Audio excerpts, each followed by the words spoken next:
Thank you. Hey, a warm welcome to all of you. Thanks for coming out tonight. I'm David Calhoun, the director of the Gonzaga Faith and Reason Institute.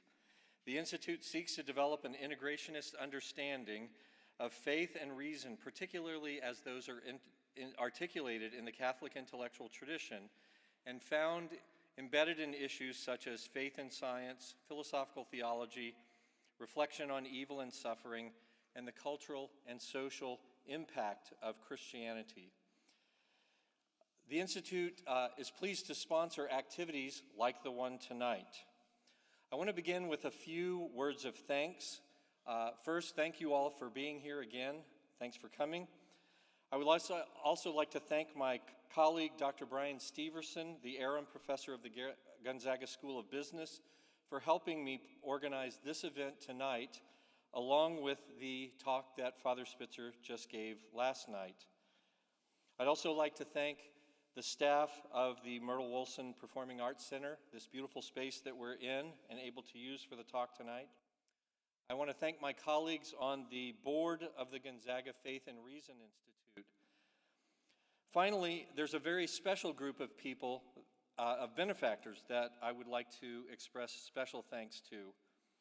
When Father Spitzer retired as Gonzaga's president in 2009, hundreds of individuals stepped forward to create an endowment that bears his name, the Father Robert J. Spitzer Society of Jesus Leadership Fund. Gonzaga's Faith and Reason Institute is the primary beneficiary of this fund. It's impossible for me to list all of those who created and supported Father Spitzer's fund. However, among them are current and former members of our boards of trustees and regents, the current president of Gonzaga, Dr. Thane McCullough, faculty and staff, classmates of Father Spitzer's, alumni, and parents.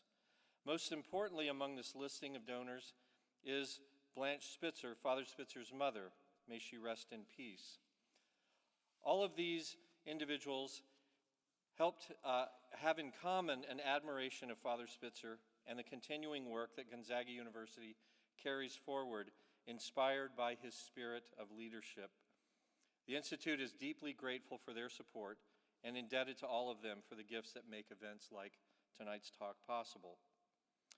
I've also been asked to extend greetings from Dr. McCullough, who regrettably cannot be here this evening as he is in Washington, D.C. representing Gonzaga University. President McCullough is incredibly grateful for Father Spitzer's willingness to return to campus and speak on this occasion. He asked that I extend his warm regards to all who have joined this evening, and most especially to Father Spitzer. Our speaker tonight really doesn't need any introduction, but I'll give you a little one anyway. Father Robert Spitzer holds a number of academic degrees, a BBA in public accounting from Gonzaga University, an MA in philosophy from St. Louis University, an MDiv in theology from Gregorian University in Rome, a THM in theology from the Weston School in Cambridge, and a Ph.D. in philosophy from the Catholic University of America. He's taught a number of places, including Georgetown, Seattle U, and here at Gonzaga when he served as president, and now has a public teaching ministry through his Magis Center and Spitzer Center, with multiple TV, radio, and internet appearances. He's written over 10 books, including 2 recent books that just came out last fall, one of which is the basis for his talk tonight, Science at the Doorstep to God. He entered the Society of Jesus in 1974 and took final vows as a member of the Society in 1992.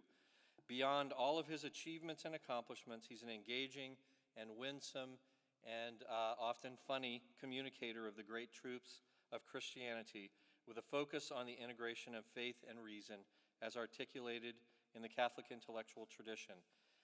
Father Spitzer's talk tonight is titled, Increasing Openness to, or Why is There Increasing Openness to Transcendent Intelligence in Contemporary Big Bang Cosmology? Please join me in welcoming Father Spitzer.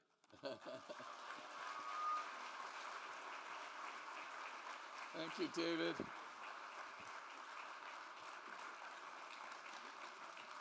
Well, thank you so much, everyone. Appreciate your being here, and thank you, David, for that generous introduction. And also want to acknowledge and thank Brian Steverson for his role last night, and of course for all of you, so many of whom are my friends, and for the good seminarians and students who are here. So grateful for your kind attention tonight. Well, basically, things are changing. And in the world of academics, and particularly in the world of science, things are really changing. And they're changing specifically in the area of theism. Let me just begin with a few statistics. I know it's boring, but it kind of gets you thinking for a second. What in the world is going on today? Because it seems like, wow, maybe this new atheism movement has really found some momentum. Yet at the same time, we see that scientists themselves are decidedly becoming believers in God. The last Pew Survey of the American Association for the Advancement of Science, perhaps one of the largest scientific organizations in the world, they did a poll a while back. I think it was in 2009, 2014, and this is what they basically found. Today, 51% of scientists believe in God or a higher transcendent power. A slim majority for sure, but nevertheless a majority. About 21%, 41% are agnostics or atheists, about 21% agnostic, and about 20% atheists. So 20% atheists, 51% theists. Things have shifted. Things have moved. They're moving even more rapidly. Take a look at these statistics for young scientists, those who are 35 and under. Just 66% declared themselves to be believers in God or a higher transcendent power. Only 15% declared agnosticism and 15% atheism. Very interesting indeed. By the way, you're saying, well, what happened to that other 8% and that 4% here? Too scared to tell. Probably. Don't want to say what they really think. Okay, let's go to the doctors for just a moment.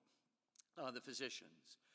You can see now, since the days, remember, of Lourdes, this would have been over 100 years ago, but still, when the predominant view was atheism in the environment today, 76% of this is the latest study done by HCD Research and the Finkelstein Institute, and also published in the Journal of Health and Religion.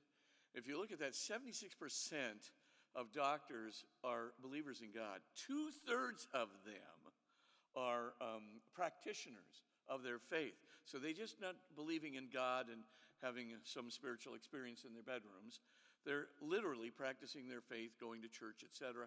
What's even more interesting, about 12.6% I think are agnostics and 11.2% or something are atheists. So you can see now we've gone from a majority, super majority, and now 3/4 of a profession that basically has science at its root.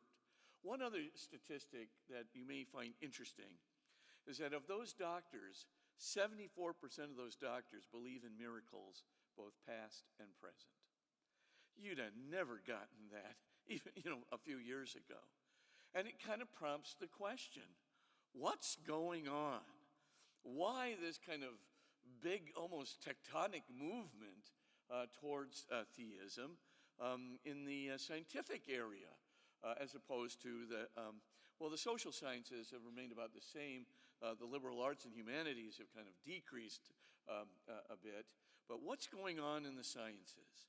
I'm going to talk about 4 things. Of course, there's the usual reasons that people are theists, right? They were raised in a religious family, and that religious family made it possible for them to see the consistency between science or reason on the one hand and faith on the other. So Sir Arthur Eddington, a perfectly good example of that, and so many others. Werner Heisenberg, right? Another perfectly good.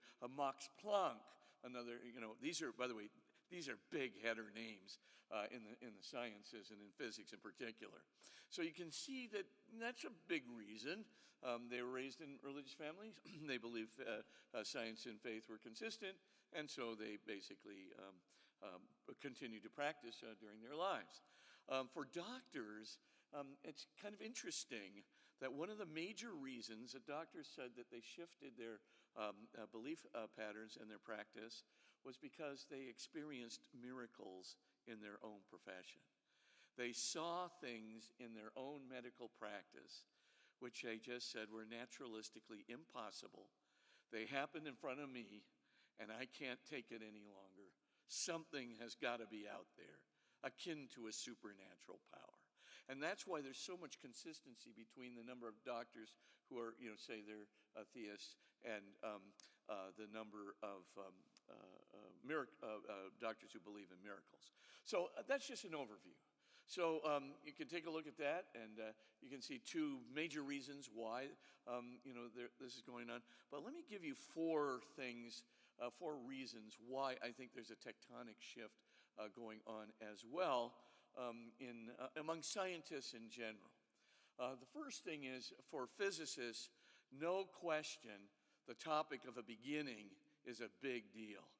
And now today, more and more, even with all the talk of multiverses, higher dimensional string space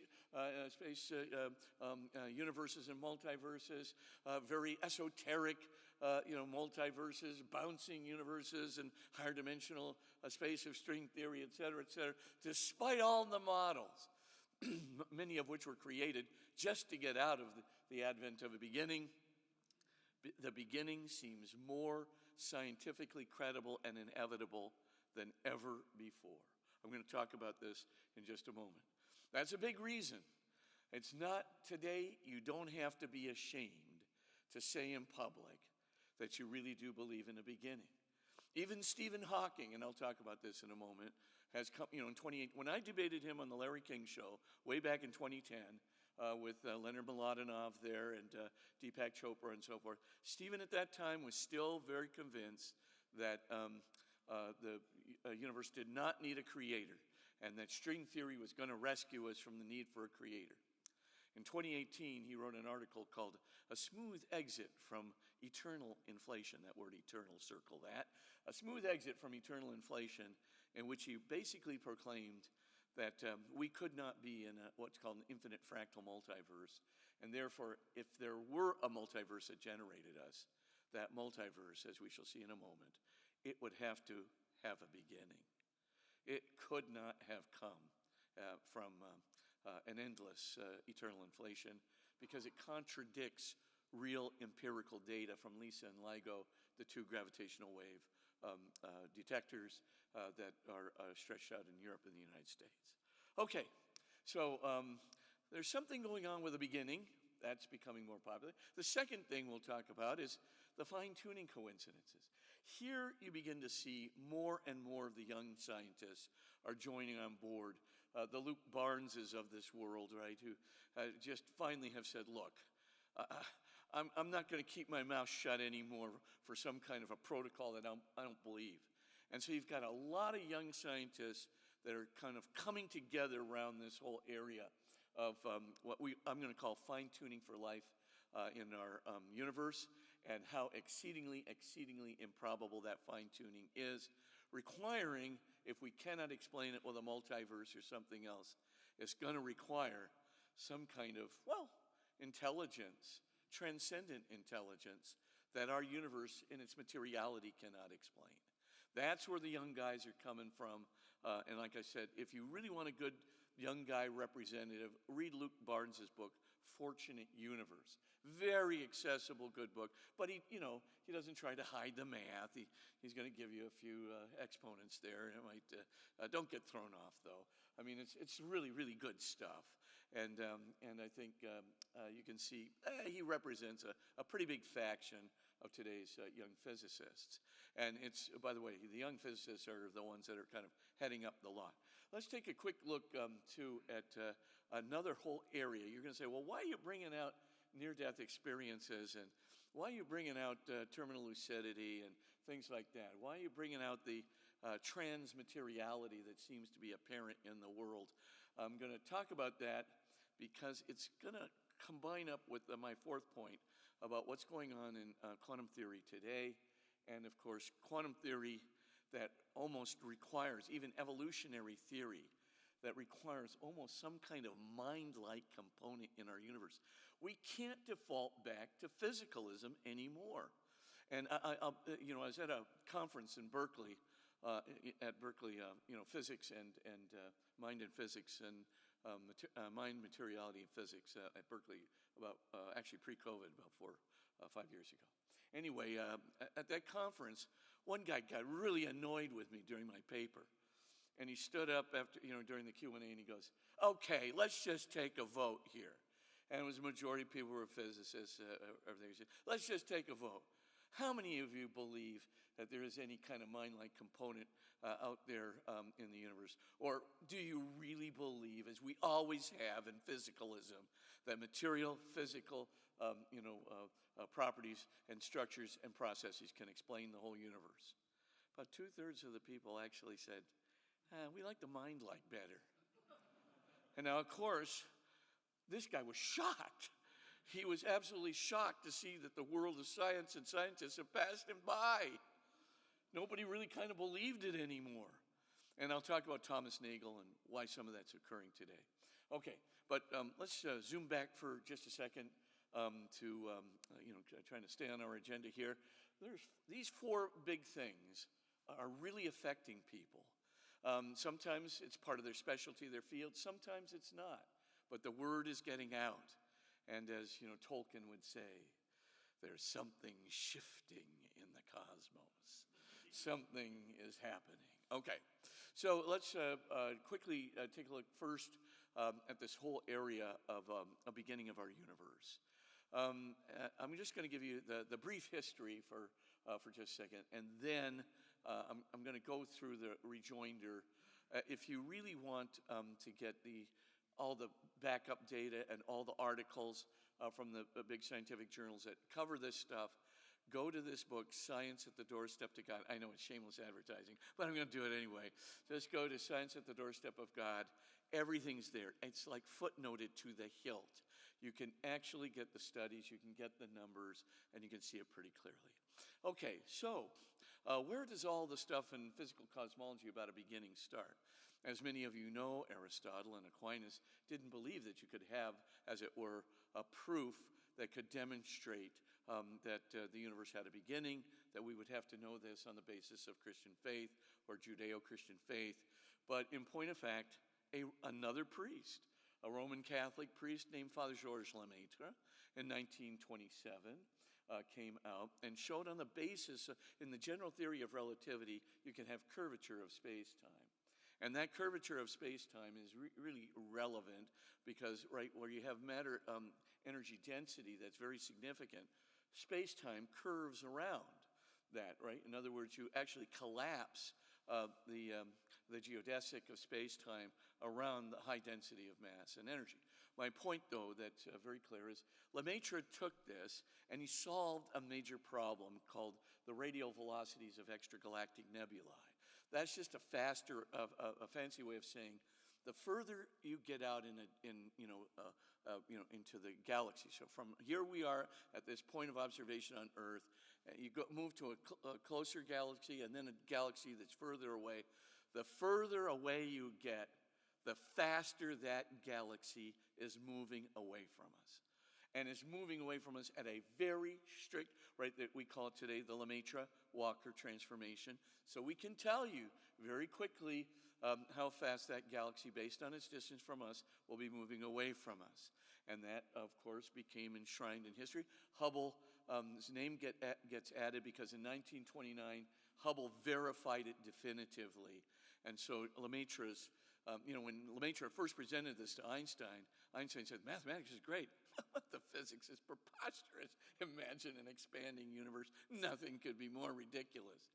And then, Hubble came up, he was out there at Mount Wilson taking a look at his spectroscopic analysis, and he begins to say, well, I think the priest is right.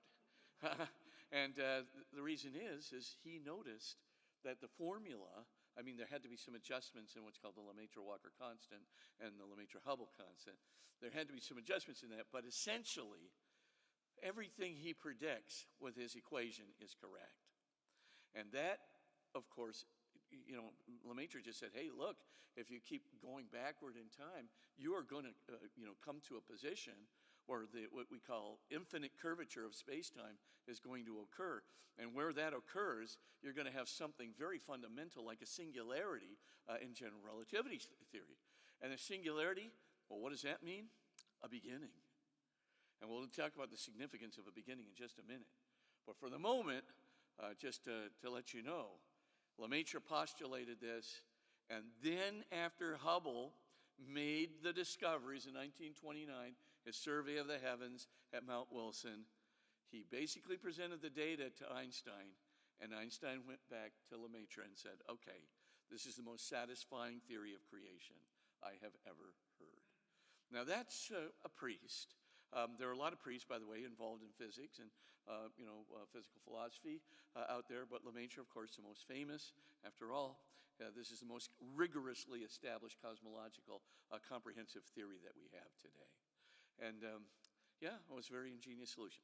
I'll just say that. Then all of a sudden, once we got to a beginning, and by the way, just in case you're wondering, the universe is 13.8 billion years old, plus or minus 100 million years. That's a very well-established fact. It comes from all kinds of data. The WMAP satellite, the two COBE Cosmic Background Explorer satellites, comes from, of course, the Planck satellite, and a myriad of other places. So we are very sure it's 13.8 billion years old, at least, this cycle. And then people, got, worried. They began to think, well, this beginning thing, it could imply a creator unless there's some other kind of physical property that preceded our Big Bang. And so three major theories came up right away. The first theory was the old bouncing universe theory, right? Expanding, contracting, re-expanding, recontracting. And technically speaking, they thought that that could proceed back to infinity, so that would be no beginning, right? The bounces could just keep going back infinitely back in time, so you could get out of a beginning. Second thing was the multiverse hypothesis. This, of course, became the most popular hypothesis. And the multiverse, just think of a big, huge mega universe. And in that mega universe, it's basically producing all kinds of little bubble universes, trillions of bubble universes. And of course, these bubble universes could have very different kinds of constants and conditions from our universe. And that could have explained all the fine-tuning stuff. And so everything looked like, wow, maybe, that multiverse could go back infinitely, eternally in time. But essentially, even though our universe is only 13.8 billion years old, it's just one little bubble universe amidst trillions of bubble universes. No prob. We'll go ahead, no problem. Pardon? 15. Thank you. Okay, and so then let's go to the third thing that's, obviously was postulated in that string theory. And of course, we know that string theory permits multiple dimensions, which allows for very esoteric universes to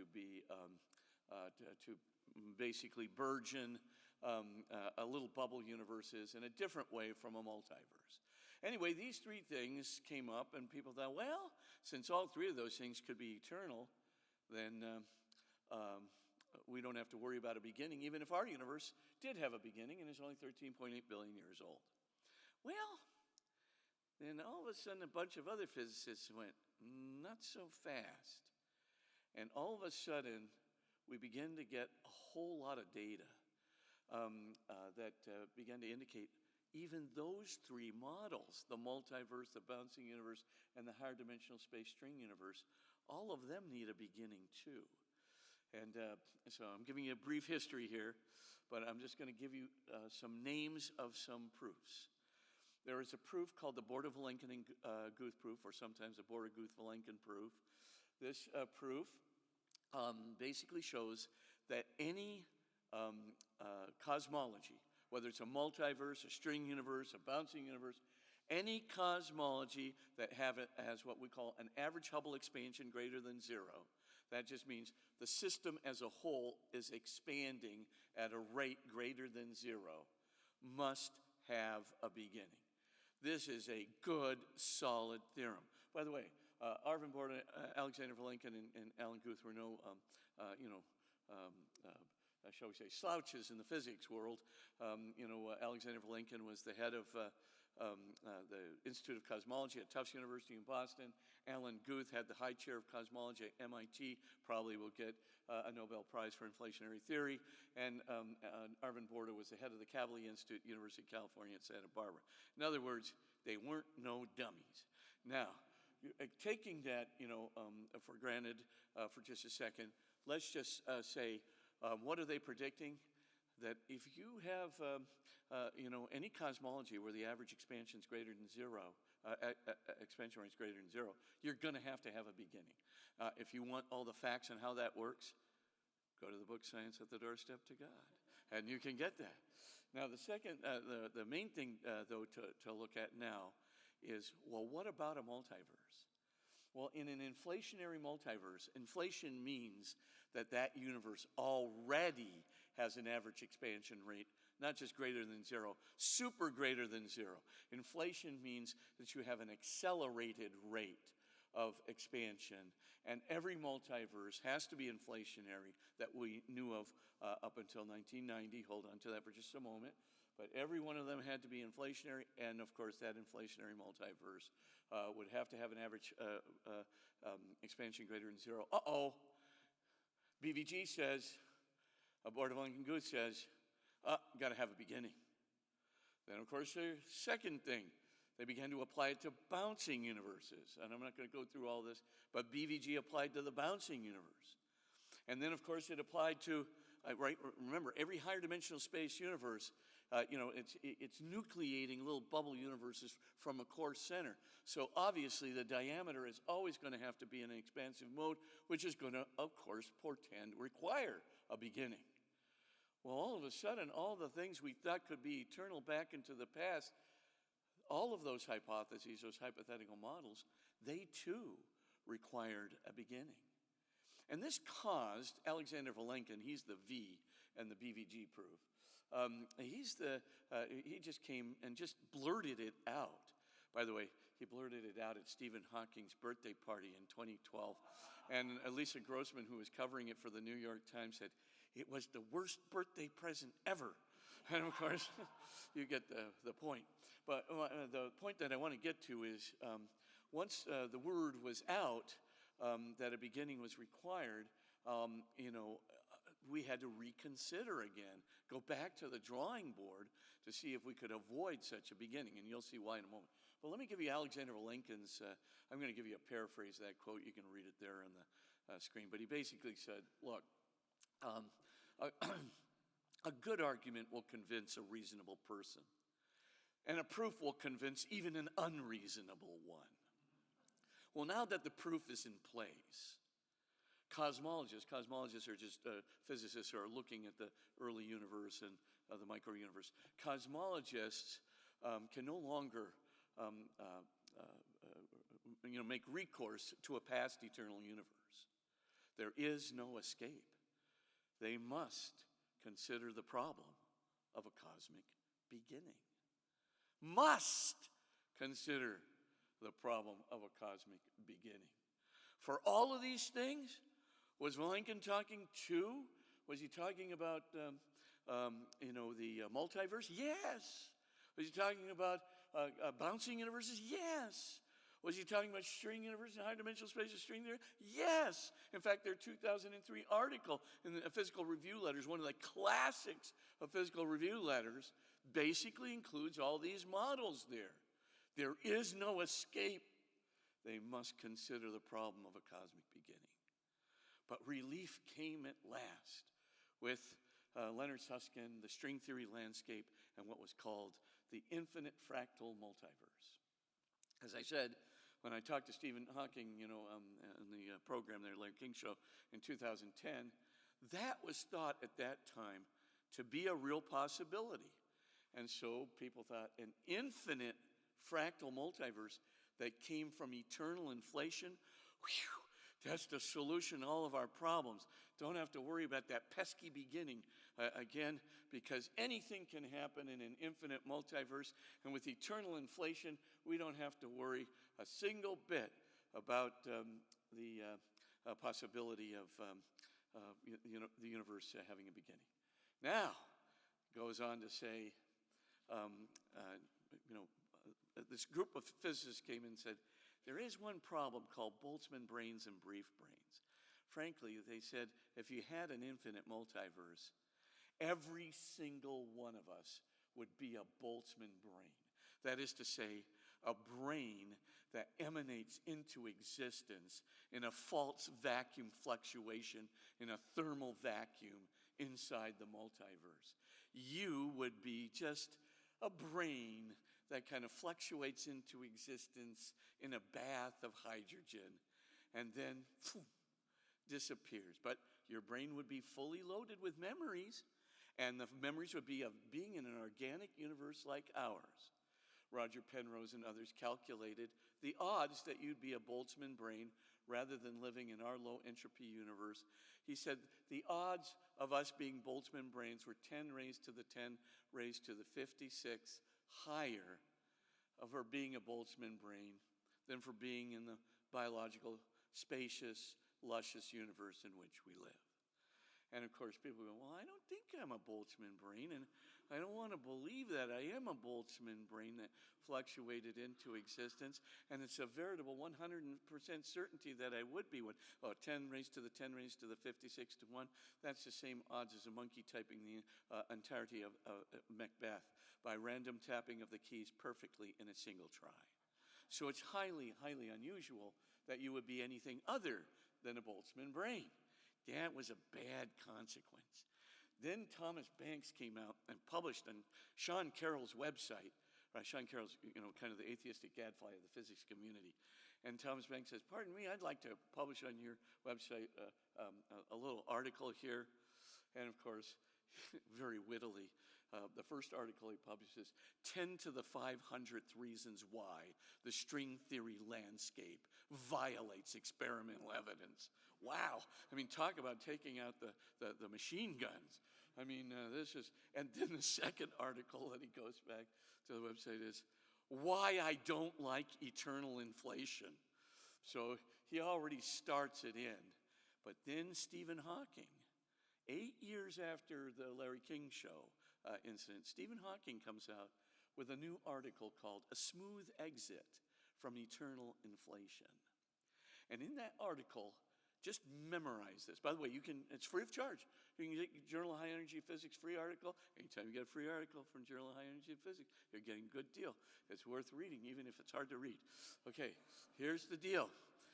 First thing to notice is Hawking and Hertog, his partner, his Belgian, very smart physicist partner, Thomas Hertog, said there has to be a beginning of inflation.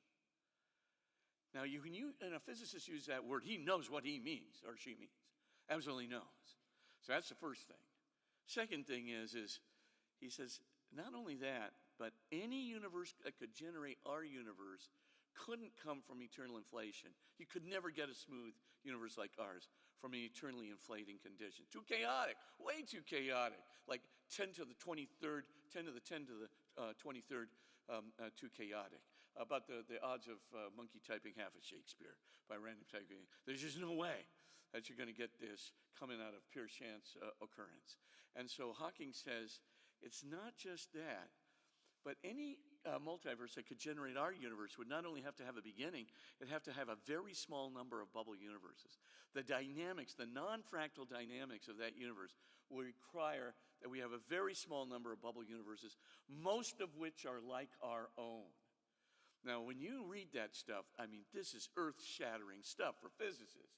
And by the way, Hawking's no slouch either. He's a well-known, exceedingly bright physicist. One of probably the top 5 in the last 20 years or whatever. Okay, now the main thing that's really important here is that those 3 comments affect everything in the cosmological system.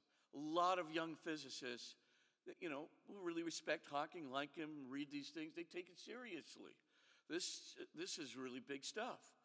And just hold on to that for a moment. Because now when you take a look at the standard inflationary model universes, and now with Hawking's prohibition of the fractal infinite multiverse and the Boltzmann brain problems with infinite fractal multiverses, all of a sudden a beginning begins to look inevitable. Not on the basis of faith, but on the basis of good scientific evidence. Is there a possibility that that evidence could change? Yes, yes. Frankly, anything can change in the sciences. Remember, in the natural sciences do not know what they do not know until they've discovered it. So there's always a good possibility.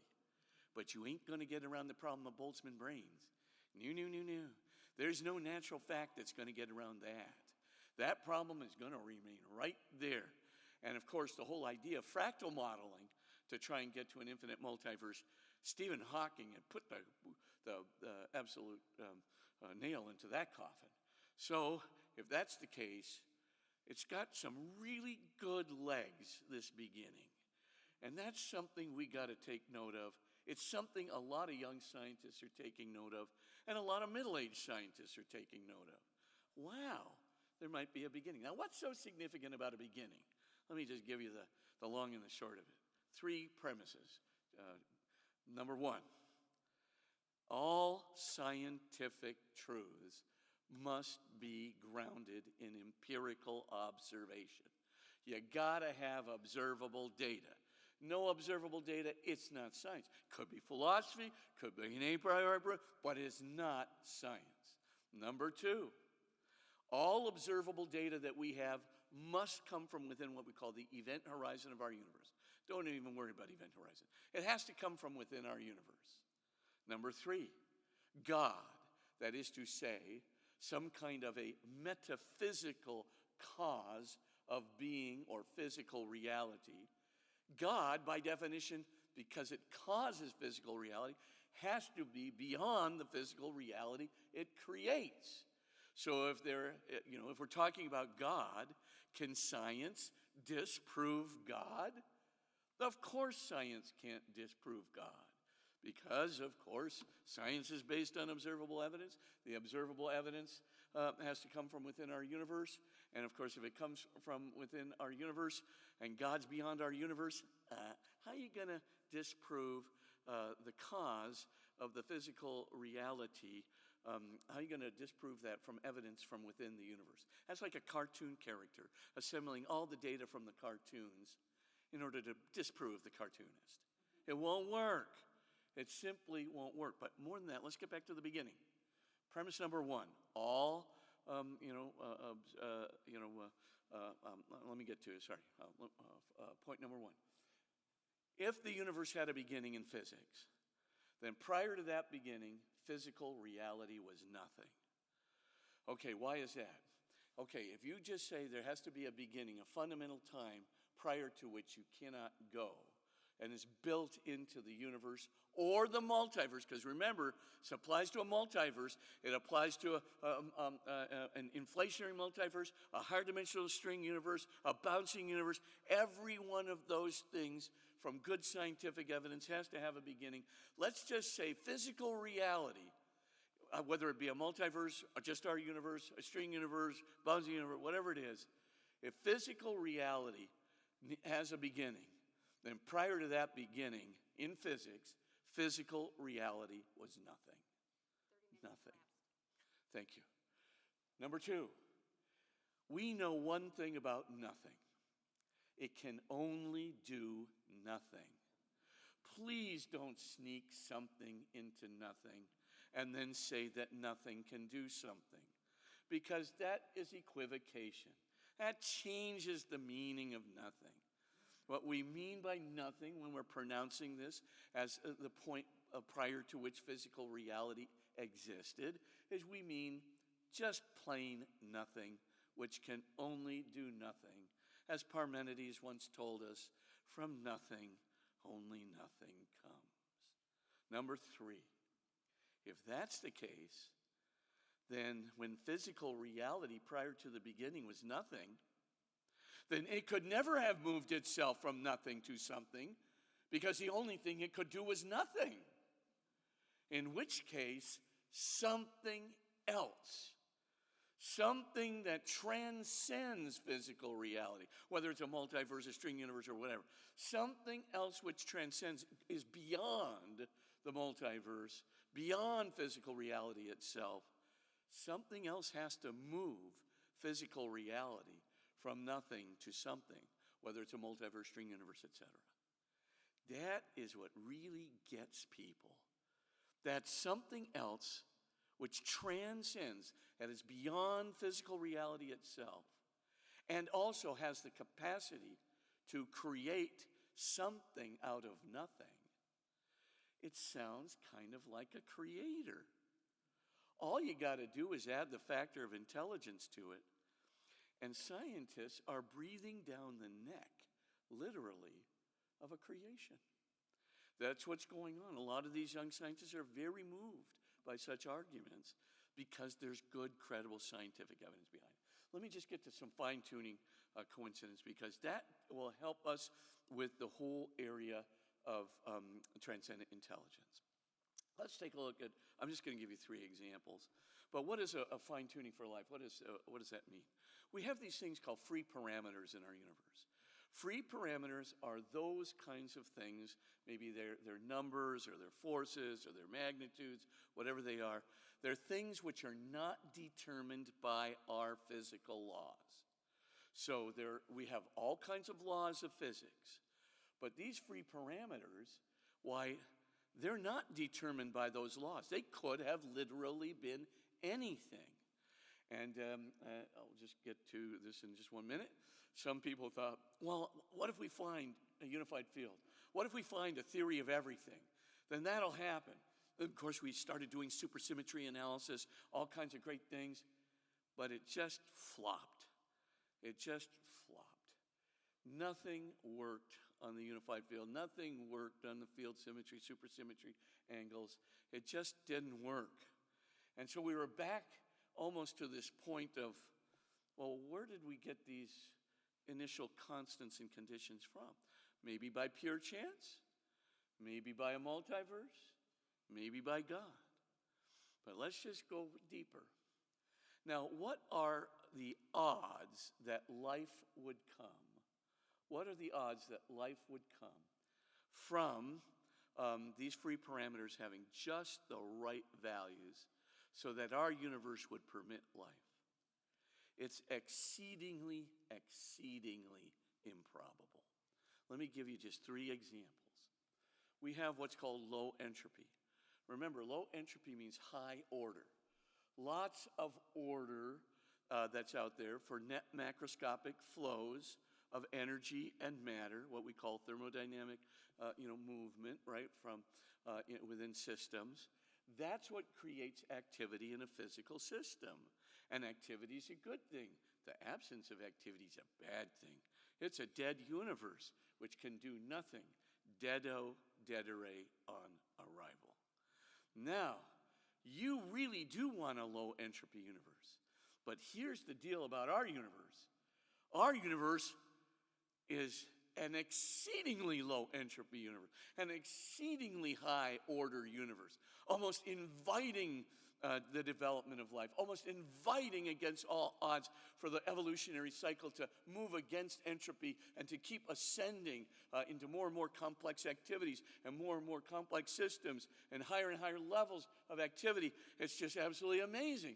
We've got so much. We're just lavishing portion upon portion of low entropy in our universe at the Big Bang 13.8 billion years ago. So this Oxford physicist by the name of Roger Penrose says, well, what are the odds?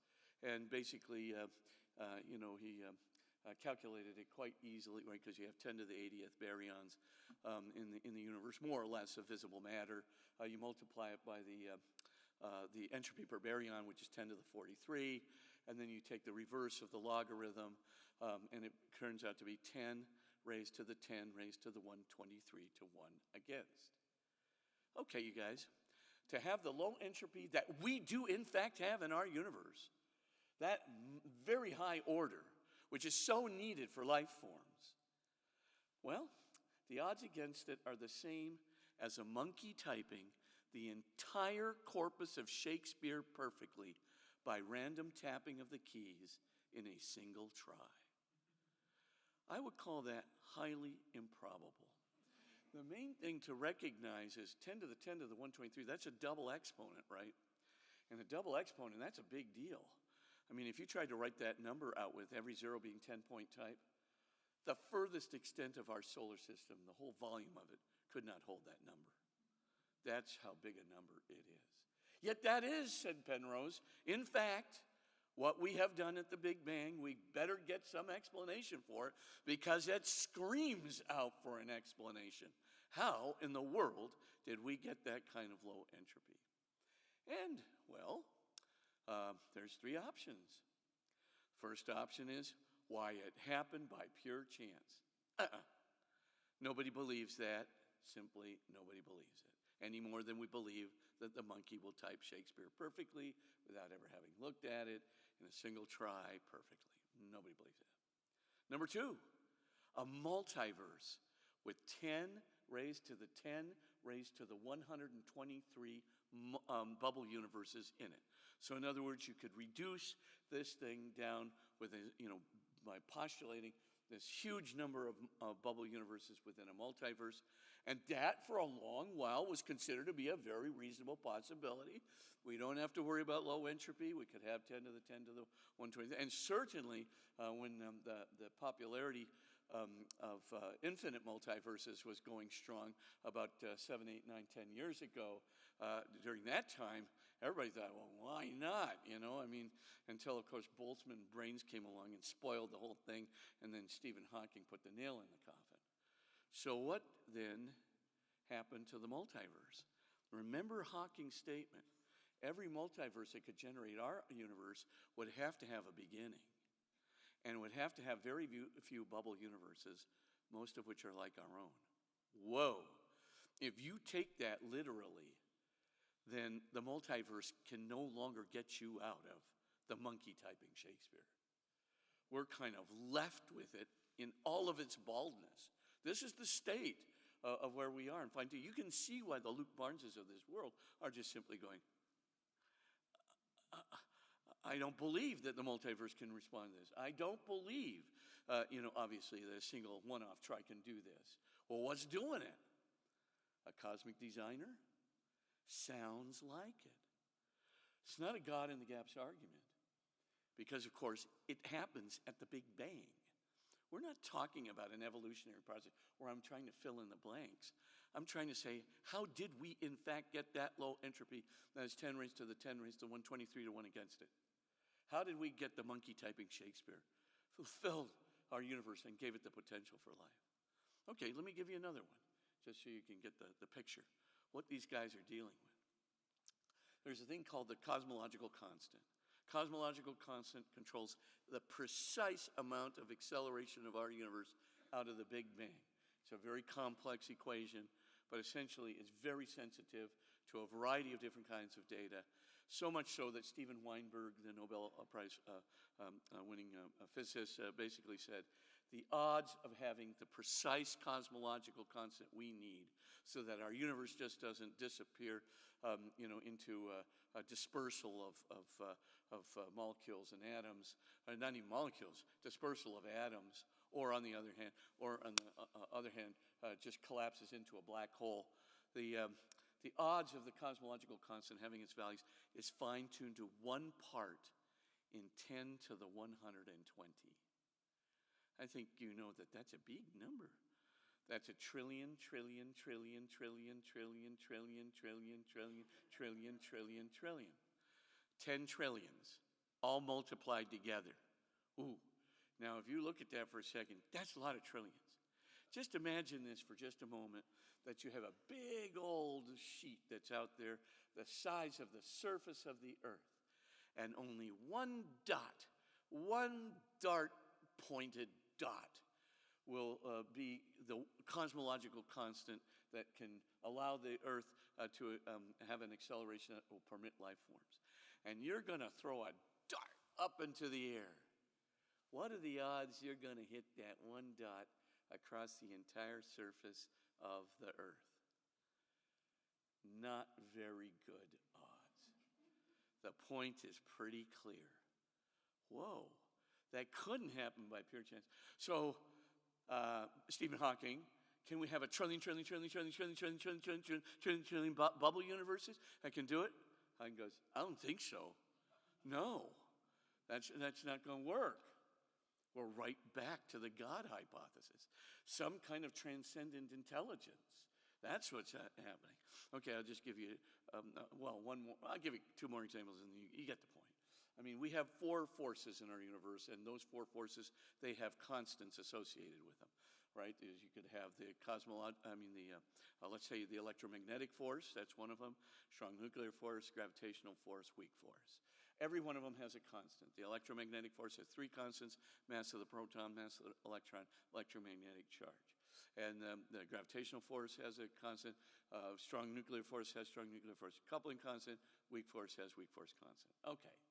If you varied the weak force constant and the gravitational force constant relative to the cosmological constant that we have by 1 part in 10 to the 50th, you get what I mean? That's a 1 with 50 zeros following it. 1 part in 10 to the 50th. Well, the weak force and the strong nuclear force relative to the cosmological constant, quite frankly, would mean that the universe in its expansion rate, the universe in expansion rate would continue to explode and explode and explode in fiery furnaces, which parenthetically are very bad for life forms or the development thereof. 45 minutes. Okay. Alternatively, you can go backwards, and you can see pretty clearly that if that were to happen, then the entire universe would have collapsed into a Schwarzschild black hole, and it would never reappear again. Indeed, it would be getting infinitely crushed to the point where the entire mass energy of the universe is collapsed into 10 to the minus 33 centimeters. Exceedingly bad for life forms. So either alternative, you get the point. It's bad news for life forms. The same thing with, our electromagnetic forces, mass of proton, mass of electron, electromagnetic charge. You can pretty much see, you vary at 1 part in 10 to the 39th. That's, a decimal point, 38 zeros and a 1.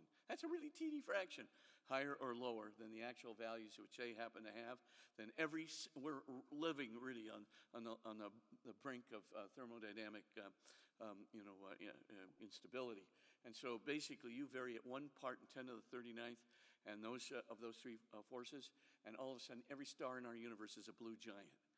Blue giants, they incinerate everything. Bad for life forms. Or vary them in the other direction by 1 part in 10 to the 39th, and you get all red dwarfs for stars. Then everything freezes. Well, burn it up, freeze it up. It's bad for life forms. The point, of course, is I can keep pointing to these myriad of examples. The point is, if Hawking and Hertog are correct, if really the multiverse that can generate our universe not only needs a beginning, but a very small number of bubble universes, most of which are like our own, there's only one alternative that's reasonable that's left over. And that is a really, really smart God. Something akin to a super calculating super intellect. Let me just end with 2 quotes, one of them from Sir Fred Hoyle. For about 40 years, Sir Fred Hoyle, one of the big founders of stellar nucleosynthesis and a variety of other thermodynamic equations associated with stellar nucleosynthesis. This guy, Fred Hoyle, he was the atheistic gadfly of the physics community. He'd always come up with something to defend atheism. Well, one day, of course, his partner, William Fowler, goes, Fred, we have a bit of a problem. I've just been looking at, the resonance levels of beryllium, carbon, hydrogen, and helium, and I've noticed that the odds against having an abundance of carbon coming out of our universe is very, very teeny indeed. And Hubble goes, what do you think? So, of course, he shows the equation to Hoyle. And Hoyle says, yes, the odds of us having an abundance of carbon in our universe are about the same as a tornado sweeping through a junkyard, assembling a Boeing 747 ready for flight. Very small odds. And this is what he put, I'm going to paraphrase it again. The numbers that one is speaking about, it seems to me, are so gigantic that there are no blind forces worth speaking about.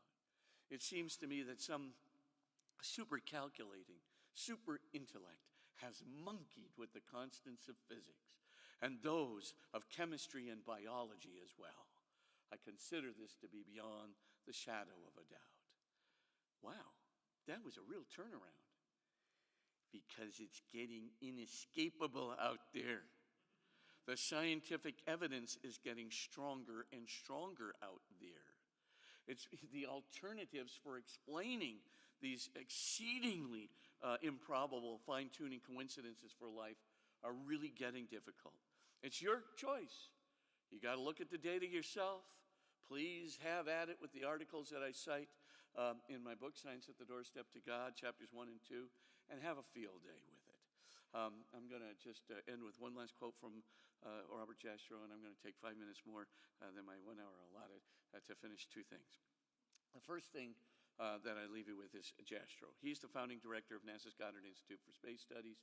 Great guy. And he wrote a book called God and the Astronomers. And his quote applies today just as it did when he wrote it. He basically said that scientists had unshackled themselves from the domain of superstition and had ascended the heights of knowledge using an empirical mathematical precision as it assembled to get to the truth underlying the physical reality we observe. Finally, when they get to the last precipice and pull themselves over, they find a band of theologians there waiting for them for centuries. I'll leave you with that. Let's go to the third area, and that's near-death experiences. I have to get through this. It's very important, because this is what's putting the whole quantum frontier and the mind-like dimensions of our universe really onto the front burner for these young scientists. Near-death, I'll just give you a quote. This is from the New York Academy of Sciences proceedings or annals of 2022, so a little over a year ago. And in the annals there, they declare, the group that has written on this research, that there is a very credible possibility that your consciousness will survive the death of your physical body. Can you imagine hearing that in the annals of the New York Academy of Sciences 10 years ago? It's another one of these deals. All of a sudden, the research is getting really profound out there. I mean, there's Samuel Parnia's excellent research that was done in 2014, huge study at the University of Southampton, Pim van Lommel studies, and so forth. Let me just try to explain this for you, but I want you to know this is not based on anecdotal evidence on stories from Heaven is for Real. These are really good, long-term, longitudinal studies that have all of the best kinds of scientific oversight of them. At least 5 authors per study. In the case of Parnia, of course, he had almost 20 of them, and so forth. That is very excellent, good research. And here's basically what they're describing. First, just a quick general description, right? So you have a heart attack, and about 10 to 15 seconds after the heart attack, when there's no oxygen going to the brain, all of a sudden, in the case of almost 20% of people, of adults, almost about 60% of kids, but 20% of adults, all of a sudden your soul body leaves your physical body. Soul body is just like you have almost kind of a sense of extensionality and so forth, but basically you are conscious. You can see, in fact, you not only can see where your eyes are pointing, you can see 360 degrees around you. You can hear. Not only that, but you remember all of your memories, right, from even back in your childhood, just fine. You're aware of yourself, you're self-conscious, your rational faculties are there, your emotional, your affective capacities are in place, everything is fine. By the way, you can defy physical laws and processes too, right? You can just pass through walls, you can just go up, to the top of the hospital and have a look around and so forth and so on. Now this, let's call it a soul body for just 1 second. That soul body, when it leaves, can, as I said, see, hear, think, remember, recall, etc. So because it can do all these things, you get what we call veridical data. somebody comes along and says, well, sir, we lost your dentures during the heart resuscitation procedure. Oh, no, you didn't. The nurse with the red hair took my dentures out of my mouth, opened a drawer underneath a machine that looks just like this, threw the dentures in and slammed it just before you put the paddles on me. And of course, they open up the drawer that's underneath the machine in the operating room that just is exactly as there are the dentures, just saying. Another woman, of course, just goes right through the hospital walls, and there she is looking, from the hospital, hovering around the outside of the hospital, looking back at the hospital, and sees a tennis shoe sitting on the ledge there, the third floor ledge, with a shoelace sticking underneath the heel, a worn left toe, and so forth and so on. And she comes and she says, I saw this tennis shoe out there. Probably been out there since the construction of the hospital. Looked really dirty. And of course, as one of the researchers actually crawled out on the ledge and found the tennis shoe there exactly as described. Bradley Burroughs, a wonderful kid who was 16 years old. And this is interesting because he's blind from birth. Listen to this statistic. 81% of blind people, most of whom are blind from birth, see most of them for the first time when they're clinically dead. Flat EEG, no electrical activity in the cerebral or frontal cortices. I mean, just no gag reflex, no fixed and dilated pupils. In other words, if there is an electrical signal in the lowest areas of the brain, it's reduced to a few bubblings of neurons, sputterings of neurons in the lower brain. Now, at that very moment, this is the time when you can see. So, by the way, we have a ton of testimonies from the Kenneth Ring study of blind people and near-death experience. I just give you one example from Bradley Burroughs. There are many, many more. Bradley, during his heart attack, he goes right, through the hospital walls and goes up top to the top of the hospital, and he's kind of looking around there, and he says, for the first time I could see. I knew what I was looking at was snow, and I could see, the parallel train tracks. They were grooved into the snow, and I could see a grove of trees in the distance, and suddenly a tram came by, and it had a big sign on the back of the tram with an arrow pointing to the right, and sure enough, the tram went up the train tracks and turned to the right into the grove of trees, which I saw there. Now, if there's one thing that trains have, it's schedules, right down to the last second. So we know that the second that Robbie had the heart attack, Bradley had the heart attack, we know at that very moment the tram was passing by the hospital with a big sign on the back with the arrow pointing to the right, etc. All I'm saying is, get this. You think a physicalist hypothesis, you think a materialist hypothesis like hallucination or anoxia or dreamlets can explain 100% accuracy in that description by a blind person, by multiple blind persons? Blind people don't have any visual images in their brain to hallucinate, in their physical brain. 5 minutes. Where are you gonna get it from? Bradley had to be conscious in something akin to a soul body, which could see and hear, etc., outside that hospital. He had to be there. I see no other alternative. And 81% of blind people, I consider this to be a preponderance of evidence. Not only that, you not only stick around the earth, but I'll just give you the overview. Basically, about 85% of people will continue on, and they will have an experience of a loving white light. 15% of people will have a very different experience, a dark experience, sometimes more lonely dark experience, sometimes more horrible dark experience, but about 15%. But about 85% experience this loving white light where there is a complete elimination of pain, etc. And then, of course, they're called back. Now, again, read chapter 4 of my book. You can get all the facts. You can get all the studies. You can get the stuff right now. You can click on the websites. You can go to these guys. You can see that they're not bird brains. You can see that they're very careful researchers, analysts. They have degrees from the highest and best institutions around. They're good guys. Basically, I think you can trust their data very, very clearly. Okay. Why is that so important? Well, I'm just going to tell you one quick other thing. Because it means that there's a locus of consciousness that's transphysical. It's not located in your body. It's not located in your brain.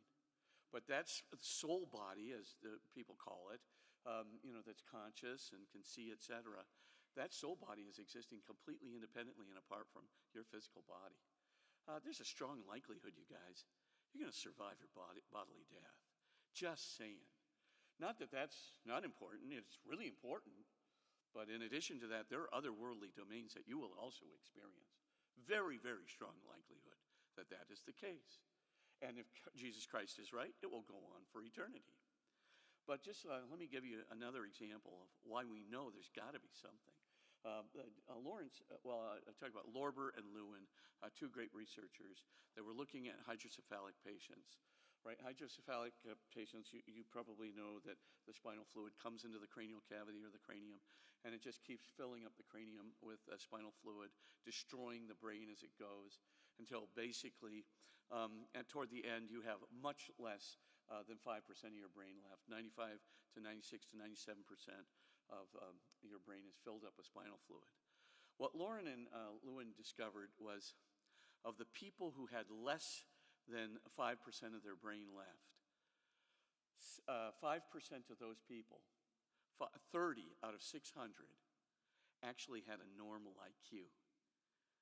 And then there were several in that 5% who had less than 1 millimeter of brain tissue left. And 3 of them had genius level IQs.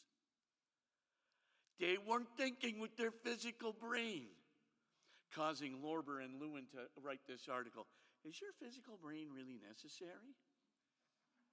Looks like it may not be. Anyway, when you start combining all this evidence together, you guys, there is a strong likelihood that your consciousness, this locus of rationality, self-consciousness, emotion, affectivity, memory, and self-consciousness, and the capacity to recall, that it has another nexus, another, point at which it's being sustained. And it's not the physical body. It seems to be a soul. That's why the New York Academy of Sciences is saying there's a credible possibility your consciousness is going to survive your bodily death. You'd have never seen it 10 years ago. But the studies are so very carefully done, so prolific. People today are saying, well, the preponderance of evidence now favors life after death, now favors a transphysical soul. I'm never going to get to this point in any detail. I just want to point out one thing. I'm not going to get into the quantum mind-like universe. I'll just simply say this. There's a whole new group of physicists, too. They don't want to admit to God, but they will say there has to be some kind of a mind-like component within the physical universe. You can call it the quantum level. You can call it some other law-like level. They won't say that it's a transphysical or a soul-like thing that grounds that mindfulness in the universe, if I can put it that way, that mind-likeness in the universe. But it comes out in the whole area of quantum entanglement. It comes out in the whole area of the quantum superposition. It comes out in a whole lot of other areas. Now, you start looking at that near-death experience studies or the intelligence of hydrocephalic patients, another thing which we didn't cover, terminal lucidity, and you start looking at that, and the soul seems less and less to be unreasonable and more to be an inevitable consequence, not just of consciousness studies, but of the studies of our universe. Finally, the atheist, Thomas Nagel, he basically started adding up the numbers. How could we, with 4 billion years of life on this earth, how could we ever get to complex life forms, let alone even the dynamic complex programming of DNA? How could we possibly get to the point of producing something akin to us in 4 billion years? We're missing 400 billion years of necessary, chance reactions, unless there's something mind-like, biasing the universe toward something, let's just say, like us. And of course, if you look at that seriously, I mean, Thomas Nagel, of all people, you know what the title of his book was? I'll end with this. Mind and Cosmos. Why the neo-Darwinian materialistic explanation of our universe, of evolution, is almost certainly wrong. There's got to be something more, something mind-like, something that is really, somehow coinciding with the transcendent intelligence with which our initial conditions and our universal constants were created. Something akin to this transcendent soul that seems to be able to exist apart completely from our physical brain and our physical consciousness. Something akin to that transcendent being that's, as it were, beyond the beginning, that had the capacity to create out of nothing, that had the capacity to truly be intelligent, to manifest its intelligence, and to even reveal part of itself in these near-death experiences in that heavenly domain, which is characterized, by the way, not just by intelligence, but by love. Anyway, this is where science seems to be headed, and it probably explains why a whole lot of scientists, young scientists especially, are moving into the belief in not only a transcendent intelligence, but also in some form of a God. Thanks so very, very much for your kind attention.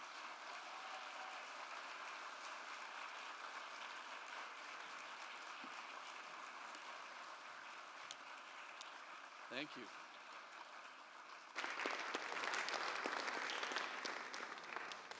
Thanks, Father Spitzer. We have about 15 minutes for questions. There are a few microphones in the aisles. And I just ask you, if you'd like to ask a question, please keep it brief, okay? About 15 minutes. Not like me.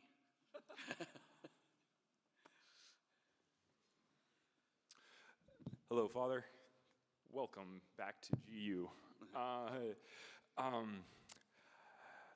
It's more of a response than anything. I've been listening to your talks about transcendence and the physical reality, things from the physical reality pointing towards the existence of God for quite a while now. And the first thing that it really points out to me is how much an atheistic mindset is striving to achieve eternity in order to reject the eternal God. And it's a very interesting set of circumstances. My question actually to going from the natural, the empirical evidences back into philosophy is what are the ontological considerations for this when you're seeing these positive views of a mind-like manipulation of reality and the idea of agency entering into our physical reality and monkeying about. Yeah. From a philosophical point of view, of course, I certainly believe you can have a metaphysical argument for God's existence. I mean, I think you can definitely prove, without any question, that you have to have at least one reality which is uncaused in the universe. You need at least one. Because if you didn't have at least one, well, then the whole of reality would be caused realities. That is to say, realities that need to be caused in order to exist. But if everything in the whole of reality needs a cause in order to exist, then the whole of reality itself needs a cause in order to exist. Oops, you can see the problem. Then you mean the cause that the whole of reality needs is outside the whole of reality? Well, then it's not real, and then it couldn't cause it. And therefore, if you didn't have at least one uncaused reality in the whole of reality, none of us would exist, including ourselves. That would be bad. Now, then you can just go right down the line. You can show an uncaused reality has to be unrestricted. You can get this in chapter 3 of my book. You can then see that an unrestricted reality has to be unique. And then you can see that the unrestricted, unique reality, because it's only one, has to be the constant creator, the one uncaused reality that has caused the whole rest of reality. So you can definitely get there philosophically. Now, the intelligence part comes in. There's a very fine philosopher by the name of Bernard Lonergan, and he wrote a book called Insight, A Theory of Human Understanding, a study of human understanding. Now, in that book, Insight, the main thing to remember is just go to that chapter 19, where he is talking about, what would, an uncaused reality have to be. And he goes through this thoroughgoing process where he says, well, that unrestricted, uncaused reality, it couldn't be a material reality because, material realities are obviously restricted in space, restricted in time, restricted in magnitude.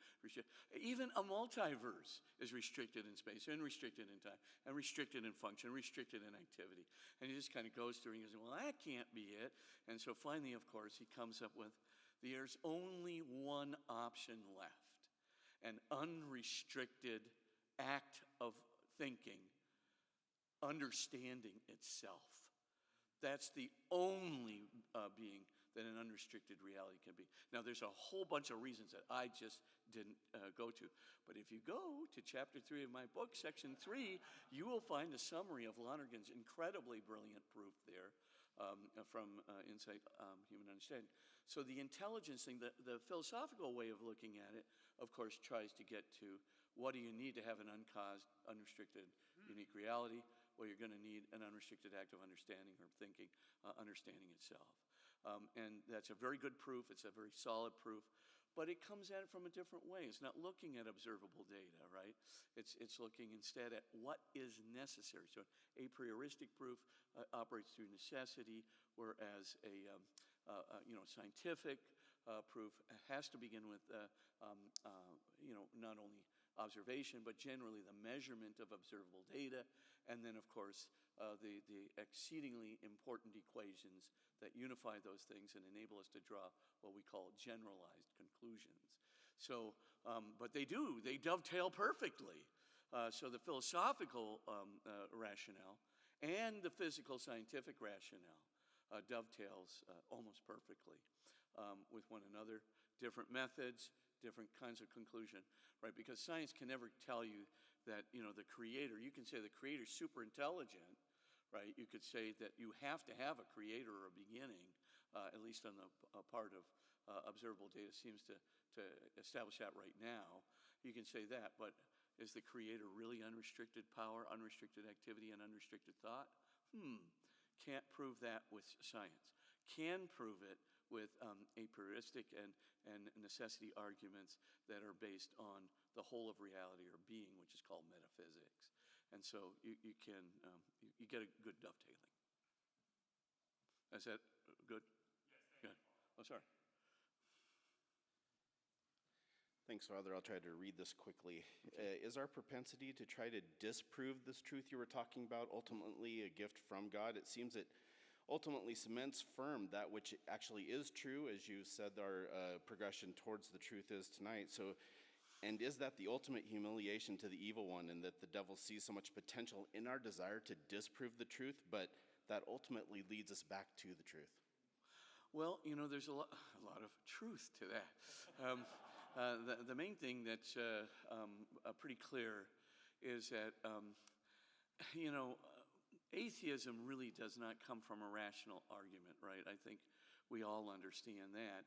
There can't be any rational disproof of God. There's only three ways of disproving anything. You can do it by a prioristic arguments like showing a contradiction. Well, pure being exists. Go ahead and prove that's a contradiction. It's almost, right, a tautology, so skip that one. Can you prove that an unrestricted being is contradicted by some other restricted being? No, an unrestricted being can't contradict anything because only boundaried conditions can contradict. So you can say a square can't be a circle in the same respect at the same place and time. The boundaries of square exclude the boundaries of circle. But what if a being has no boundaries? There's nothing to contradict. So that one, throw that out. That leaves you with only one other way of disproving it, empirically.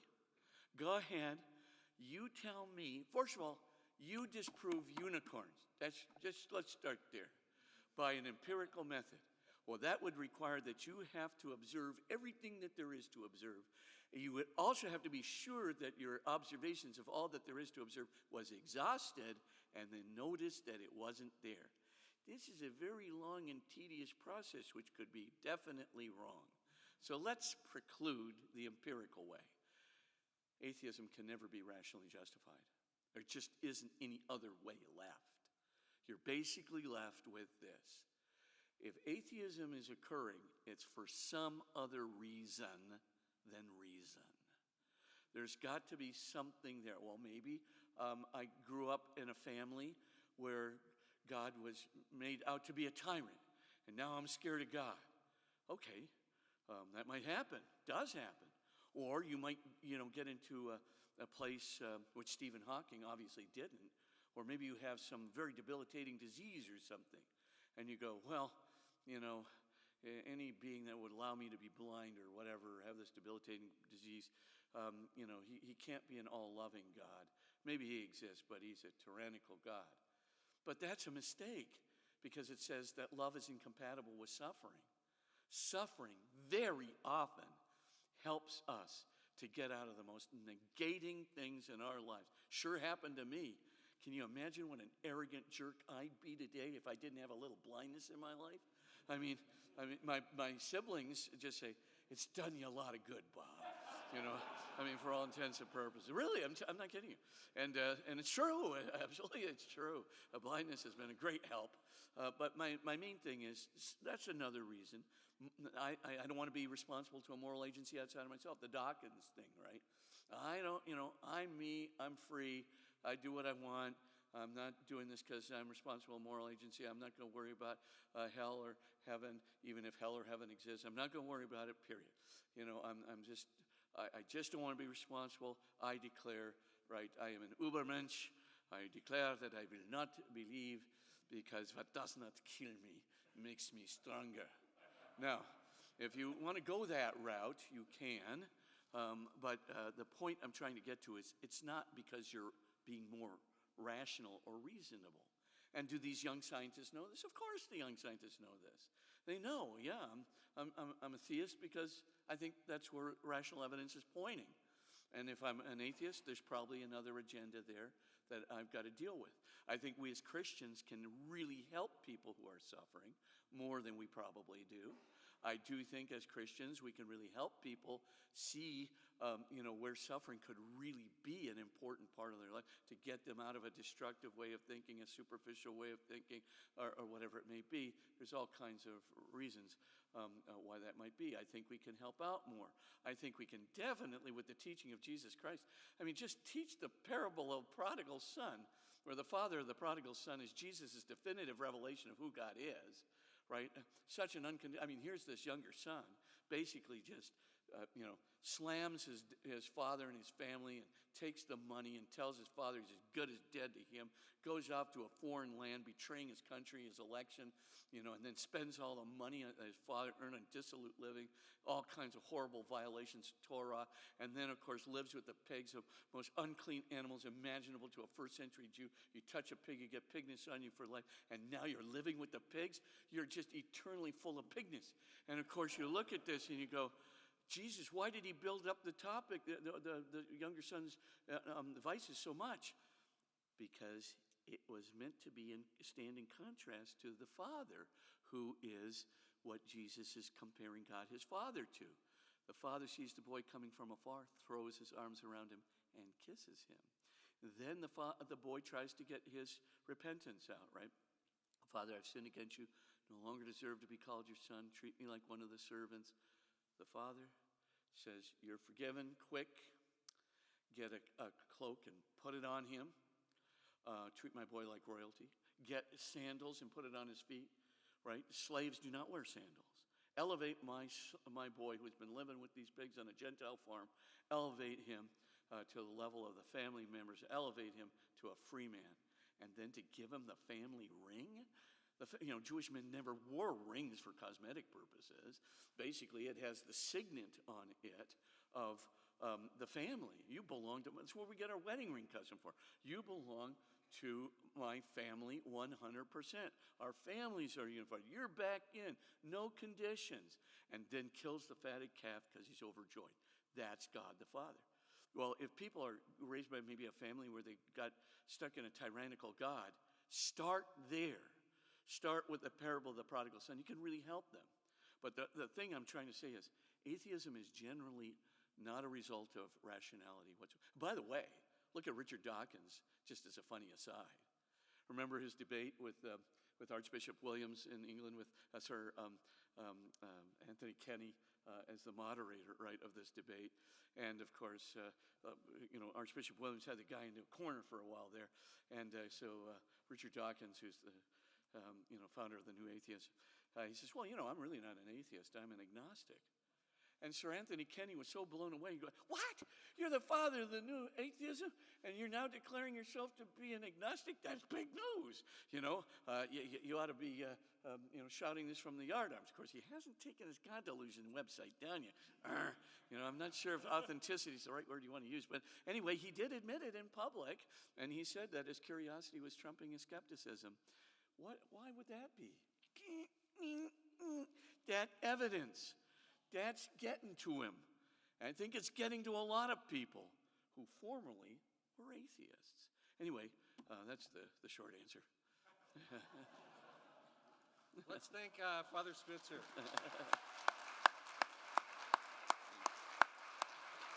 Becky will hold you out. Okay. Thanks a lot. Let me just do this. Father Spitzer is going to be here for a while. He'll be out in the lobby. As you notice, he has, there's a table. Gonzaga bookstore folks have put together a collection of Father Spitzer's writings, including, I might add, Science at the Doorstep to God. So a very handy handbook. Yes, there you go. So you might want to pick up a copy and chat with Father Spitzer and get a signature. So thanks again for coming. Good night. Right.